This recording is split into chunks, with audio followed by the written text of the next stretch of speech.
जय श्री कृष्ण। राधे राधे। श्री कृष्ण गोविंद हरे मुरारे, हे नाथ नारायण वासुदेवा। आज हम माघ मास के दूसरे अध्याय का वर्णन करेंगे। पहले अध्याय में हमने सुना सभी ऋषिगण वसुत जी ने माघ मास के महात्म को सुनने की प्रार्थना की। तब श्री व्यास जी ने माघ मास का महात्म सुनाते हुए कहा कि राजा दिलीप शिकार ढूंढता हुआ वन में एक तपस्वी से मिला और माघ मास के महात्म को सुनने की प्रार्थना की। राजा के ऐसे वचन सुनकर तपस्वी कहने लगा कि राजन, भगवान सूर्य बहुत ही शीघ्र उदय होने वाले हैं, इसलिए यह समय हमारे स्नान का है, कथा का नहीं।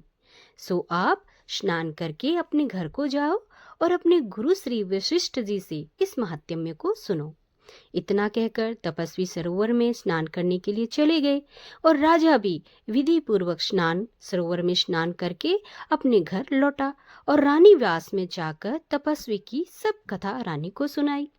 तब सुत जी कहने लगे कि राजा, अपने गुरु वशिष्ठ से क्या प्रश्न किया और उन्होंने क्या उत्तर दिया, सो कहिए। व्यास जी कहने लगे कि हे सुत जी, राजा दिलीप ने रात्रि को सुख से सोकर प्रातः समय ही अपने गुरु वशिष्ठ के पास जाकर उनके चरणों को छूकर प्रणाम करके तपस्वी के बतलाए हुए प्रश्न को अति निम्रता से पूछा कि गुरुवर, अपने आचार, दंड, नीति, राज्य धर्म तथा चारों वर्णों के चारों आश्रमों की क्रियाओं का दान और उनके विधान, यज्ञ और उनकी विधियां, व्रत, उनकी प्रतिष्ठा तथा भगवान विष्णु की आराधना अनेक प्रकार से तथा विस्तार पूर्वक मुझको बतलाई। अब मैं आपसे माघ मास के स्नान के महात्म्य को सुनना चाहता हूँ। सो हे तपोधन, नियम पूर्वक इसकी विधि समझाइए। गुरु वशिष्ठ जी कहने लगे कि हे राजन, तुमने दोनों लोगों के कल्याणकारी, वनवासी तथा गृहस्थियों के अंतःकरण को पवित्र करने वाले माघ मास के स्नान का बहुत सुंदर प्रश्न पूछा है। मकर राशि के सूर्य के आने पर माघ मास में स्नान का फल गो, भूमि, तिल, वस्त्र, स्वर्ण, अन्न, घोड़ा आदि दोनों तथा चंद्रायन और ब्रह्म कुर्ब व्रत आदि से भी अधिक होता है। बैसाख तथा कार्तिक में जप, दान, तप और यज्ञ बहुत फल देने वाले हैं, परंतु माघ मास में इनका फल और अधिक होता है। माघ में स्नान करने वाला पुरुष राजा और मुक्ति के मार्ग को जानने वाला होता है। दिव्य दृष्टि वाले महात्माओं ने कहा कि जो मनुष्य माघ मास में सकाम या भगवान के निमित्त नियम पूर्वक माघ मास में स्नान करता है, वह अनंत फल वाला होता है। उसको शरीर की शुद्धि, प्रीति, ऐश्वर्य तथा चारों प्रकार के फलों की प्राप्ति होती है। अदिति ने 12 वर्ष तक मकर संक्रांति में अन्न त्याग कर स्नान किया। इससे तीनों लोगों को उज्जवल करने वाले 12 पुत्र उत्पन्न हुए। माघ में स्नान करने से ही रोहिणी, सुभद्रा, अरुंधति दानशील हुई और इंद्राणी के समान रूपवती होकर प्रसिद्ध हुई।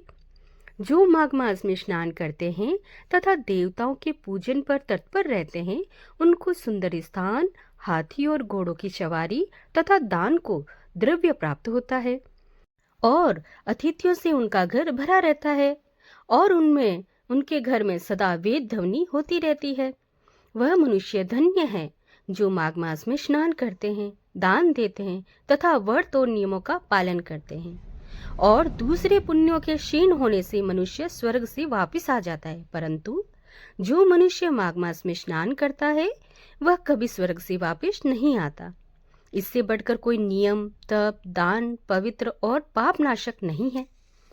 भृगु जी ने मणि पर्वत पर विद्याधरों को यह सुनाया। तब राजा ने कहा कि ब्राह्मण, भृगु ऋषि ने कब मणि पर्वत पर विद्याधरों को उपदेश दिया था, सो बतलाइए।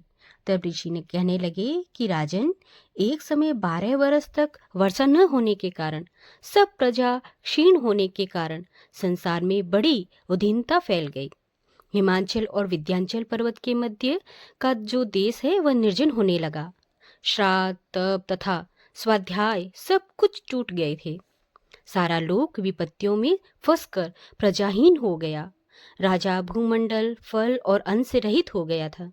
तब विंध्याचल से बहती हुई नदी के सुंदर वृक्षों से आच्छादित अपने आश्रम से निकलकर श्री भृगु ऋषि ने अपने शिष्यों सहित हिमालय पर्वत पर गए। इस पर्वत की चोटी नीली और नीचे का हिस्सा सुनहरी होने के कारण सारा पर्वत पीतांबरधारी श्री भगवान विष्णु के सदृश लगता था। पर्वत के बीच का भाग नीला और बीच बीच में कहीं कहीं सफेद स्फटिक होने से तारों से युक्त आकाश जैसी शोभा को प्राप्त हो रहा था। रात्रि के समय यह पर्वत दीपकों की तरह चमकती हुई दिव्य औषधियों से पूरित किसी महल की शोभा को प्राप्त हो रहा था। यह पर्वत शिखाओं पर बांसुरी बजाती हुई और सुंदर गीत गाती हुई कनेरियों तथा केले के पत्तों की पताकाओं से अत्यंत शोभा को प्राप्त हो रहा था। यह पर्वत नीलम, पन्ना, पुखराज तथा इसकी चोटी से निकलती हुई रंग बिरंगी किरणों से इंद्रधनुष के समान प्रतीत हो रहा था।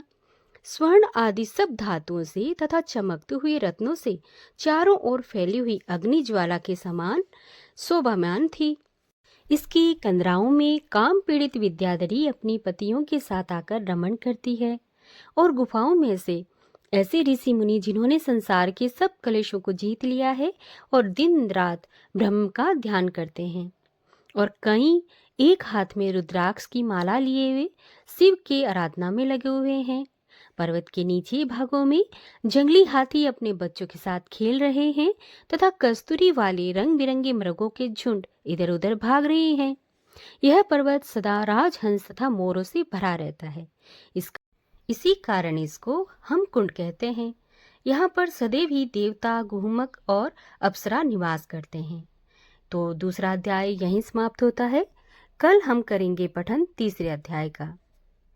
हरे कृष्णा कृष्णा कृष्णा हरे हरे, हरे राम राम राम हरे हरे, हरे कृष्णा कृष्णा कृष्णा हरे हरे, हरे राम राम राम हरे हरे। ओम नमो भगवते वासुदेवाय। कृष्णाय वासुदेवाय हरिये परमात्मने प्रणत क्लेशनाशाय गोविन्दाय नमो नमः। कृष्णाय वासुदेवाय हरिये परमात्मने प्रणत क्लेशनाशाय गोविन्दाय नमो नमः। कृष्णाय वासुदेवाय हरिये परमात्मने प्रणत क्लेशनाशाय गोविन्दाय नमो नमः। हरे कृष्णा। राधे राधे।